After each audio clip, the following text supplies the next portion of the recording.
Bacaan dari surat kepada orang Ibrani. Saudara-saudara, sekarang Yesus telah mendapat suatu pelayanan yang jauh lebih agung, karena Ia menjadi pengantara dari perjanjian yang lebih mulia, yang didasarkan atas janji yang lebih tinggi. Sebab sekiranya perjanjian yang pertama itu tidak bercacat, tidak akan ada tempat untuk yang kedua.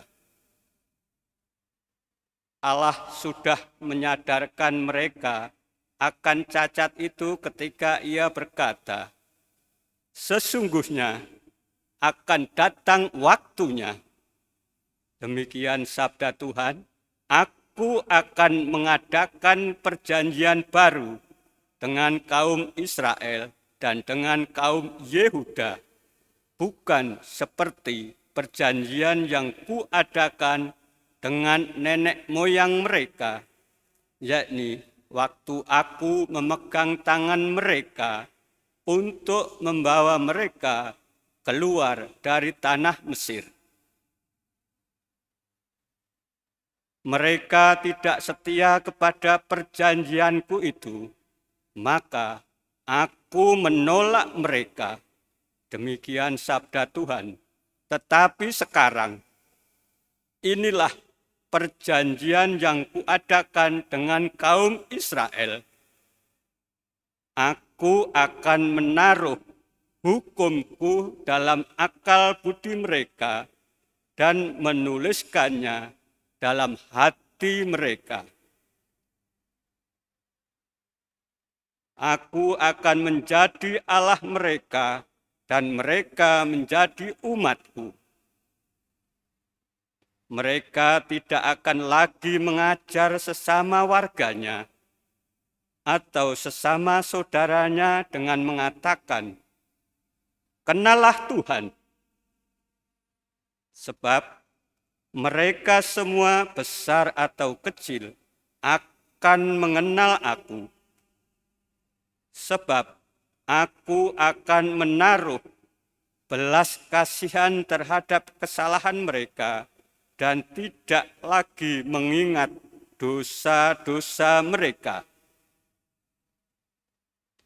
Dengan memaklumkan perjanjian yang baru ini, Allah menyatakan bahwa perjanjian yang pertama itu tidak berlaku lagi, dan apa yang sudah tidak berlaku dan telah menjadi usang telah dekat kepada kemusnahannya.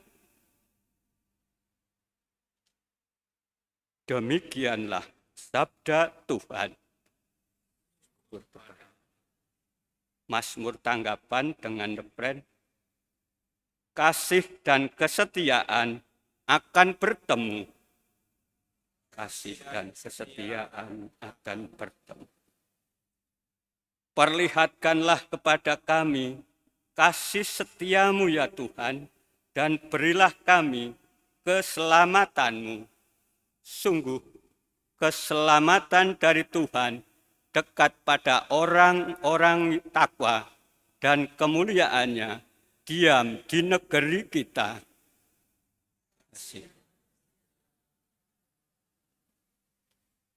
Kasih dan kesetiaan akan bertemu, keadilan dan damai sejahtera akan berpelukan. Kesetiaan akan tumbuh dari bumi, dan keadilan akan merunduk dari langit.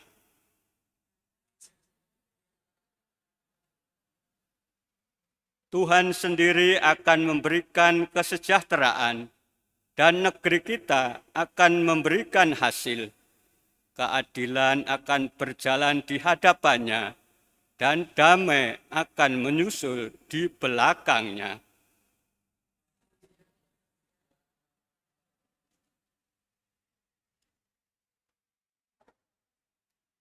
Haleluya, haleluya, haleluya.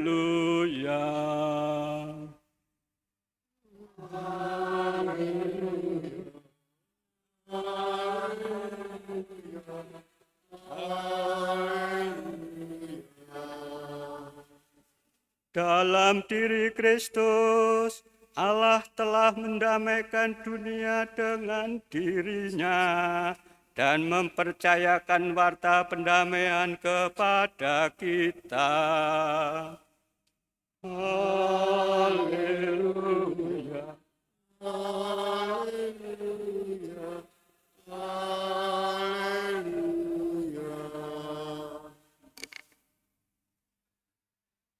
Tuhan bersamamu.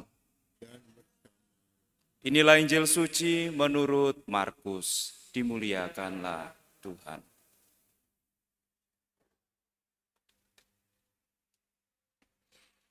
Pada suatu hari, Yesus naik ke atas bukit. Ia memanggil orang-orang yang dikehendakinya, dan mereka pun datang kepadanya. Ia menetapkan 12 orang untuk menyertai dia, untuk diutusnya memberitakan Injil, dan untuk menerima dari dia kuasa mengusir setan. Ke-12 orang yang ditetapkannya itu ialah Simon, yang diberinya nama Petrus, Yakobus anak Zebedeus, dan Yohanes saudaranya. Yang keduanya ia beri nama Boanerges, yang berarti anak-anak guru. Selanjutnya Andreas, Filipus, Bartolomeus, Matius, Thomas, Yakobus anak Alfeus, Tadeus, Simon orang Zelot, dan Yudas Iskariot yang mengkhianati dia.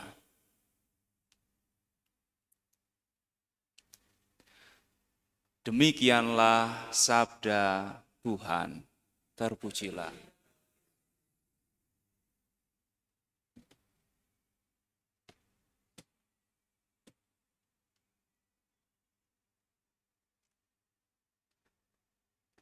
Saudara-saudari dan adik-adikku yang terkasih dalam Tuhan, dalam bacaan-bacaan yang kita dengarkan hari ini masih dari lanjutan surat Ibrani dan juga lanjutan dari Markus yang sudah kita dengarkan selama beberapa hari yang lalu. Dalam surat kepada orang Ibrani semakin ditegaskan kepada kita bahwa saat ini kita semua ada di dalam masa perjanjian baru. Dengan mengutip dari kitab Yeremia bab 31 ayat 31 sampai 34, penulis surat Ibrani mau memberikan peneguhan itu. Allah berkata, "Aku akan mengadakan perjanjian baru dan seterusnya, dan aku akan menaruh hukumku dalam akal budi mereka dan menuliskannya dalam hati mereka." Maka bila iman ini, perkataan ini sungguh mengena dalam diri kita, sebenarnya banyak yang bisa kita dengarkan penjelasannya dari bacaan yang kita dengarkan, tetapi cukuplah saya baca yang ada di buku ini. Tahun ini tahun kemanusiaan dan keadilan. Dan salah satu hukum yang diberikan Allah kepada kita selain hukum dalam kitab suci, tetapi juga ada hukum natural, hukum kodrat yang sudah ditanamkan kepada akal budi dan hati kita sebagai manusia. Dan apa itu, Romo? Ini, melakukan yang baik dan menjauhi yang jahat. Dan itu ada di semua manusia, entah dia mengenal Tuhan atau tidak mengenal Tuhan. Hukum kodrat disebut itu. Itu tidak ada di buku, hanya tambahan. Dan yang ditaruh dalam hati dan akal budi kita ialah hukum yang baru, yang jelas, yang menjadi manusia, Sang Sabda yang menjadi manusia, yaitu Kristus sendiri yang menjadi pengantara perjanjian yang lebih agung bagi kita dan Allah. Dalam bacaan-bacaan kemarin kita diteguhkan mengapa Yesus bukan keturunan Lewi, tetapi bisa menjadi imam agung untuk kita semua. Maka apa yang bisa kita refleksikan, bisa kita renungkan? Karena kita sudah diberikan hukum yang baru di akal budi kita dan di hati kita, dan hukum itu adalah Kristus sendiri, maka hiduplah sebagai orang yang mengenal dan mengikuti Kristus baik dalam akal budi kita maupun dalam hati kita. Akal budi kita digunakan untuk membedakan yang benar dan yang tidak benar. Maka kalau mau membedakan yang benar dan tidak benar, gunakan akal budi, tetapi akal budi yang diterangi oleh sabda Kristus. Dan hati kita dikaruniai Tuhan untuk membedakan yang baik dan yang tidak baik. Maka kalau kedua hal ini kita gunakan dalam terang Kristus, maka kita akan bisa membedakan dan juga melakukan apa yang baik dan apa yang benar. Dan dengan begitu, Allah akan senantiasa menaruh belas kasihan kepada orang-orang yang menggunakan akal dan hatinya secara baru. Dan dalam bacaan Injil, kita mendengarkan Yesus naik ke atas bukit dan memanggil orang-orang yang dikehendakinya. Dan mereka pun datang kepadanya. Orang yang datang ini lebih dari 12. Maka tidak dikatakan ia menetapkan mereka menjadi 12 rasul. Tetapi ia menetapkan 12 orang untuk menyertai dia. Maka kita semua adalah orang-orang yang telah dipanggil dan dikehendaki Tuhan. Memang 12 ditetapkan menjadi rasul. Dan yang tidak dibaca, tetapi itu lahir dari refleksi dan kontemplasi yang saya lakukan. Maka sabda sesudahnya kalau kita bisa membayangkan,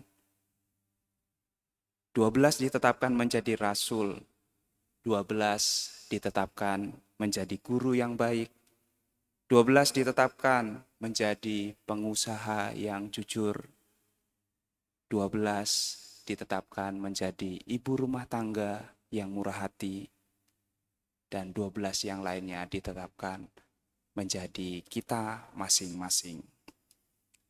Untuk menyertai Yesus memberitakan Injil dan mengusir kejahatan di dunia ini. Semoga Tuhan memberkati kita.